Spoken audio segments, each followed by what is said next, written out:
Thanks, Jake. And the local community is coming together after the devastating flash flooding tore through Ohio County. Several donation sites have popped up throughout Elm Grove, and 7 News reporter Annalise Murphy has been to these locations. She joins us now with more details on the donations that are now available. Annalise. The first place I went this afternoon was the Unified Command Center right outside the Respex parking lot here in Elm Grove.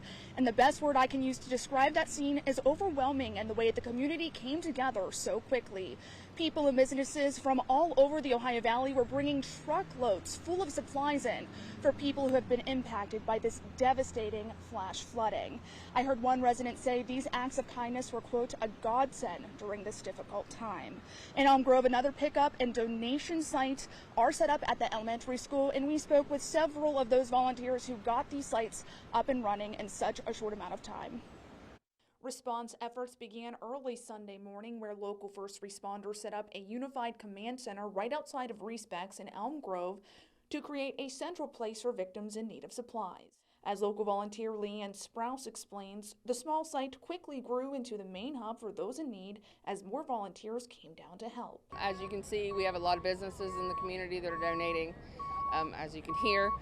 And so we're just kind of trying to make it a good little assembly line, because we don't want to stress out anybody that's already in any kind of predicament. Everything from cases of bottled water and food to blankets and cleaning supplies was brought in faster than volunteers could unload. These companies are bringing pallets of stuff, and private individuals pulling up in vans. Here, take all this. Hey, take all this. It's like a line of people kept coming through, and it didn't seem to stop. Seen a lot of damage, and the way the community pulled together in a heartbeat is amazing. For Elise Abel, Crittenton Services marketing manager, seeing the damage and the amount of loss hits close to home.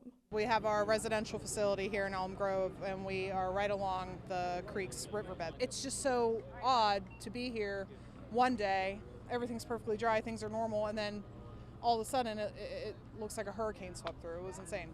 Abel is urging the local community to come together to help the victims during this difficult time. It's just like, you have to think of, what if you were in this position? How would you want your community to reach out to you? Organizers are accepting donations at the Unified Command Center right outside of Respex in Elm Grove, and they're expected to be there for the next few days. They say anything helps, but are looking for more donations of charging banks for cell phones, first aid kits, and cleaning supplies such as bleach, mops, and buckets. Some other good donation items include baby food and pet food. At Elm Grove Elementary, another donation and pickup site is set up and will be open Monday through Friday from 8 a.m. until noon.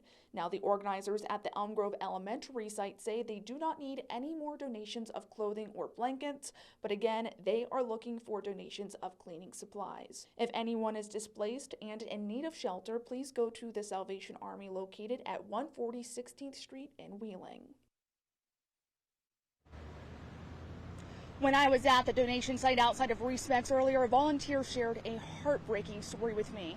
They told me that a woman came with tears in her eyes, and next to her was her husband covered in mud and in absolute shock of the devastation. All they asked for was a case of water. The water system in Valley Grove is completely down, and those residents are without water at this hour. Local fire departments on Route 40 have water and supplies for those residents who are in need. Seeing the way local businesses and the community have come together during this time of need has warmed the hearts of us all. We will keep you updated both here on the air and at WTRF.com, but for now, reporting live in Wheeling, I'm Annalise Murphy, working for you. Thanks, Annalise. A tough situation for so many. But if you need the latest on these tragic floods and the search efforts that continue, stay with us and keep checking back on our website, WTRF.com. We'll make sure to keep updating as we get more details.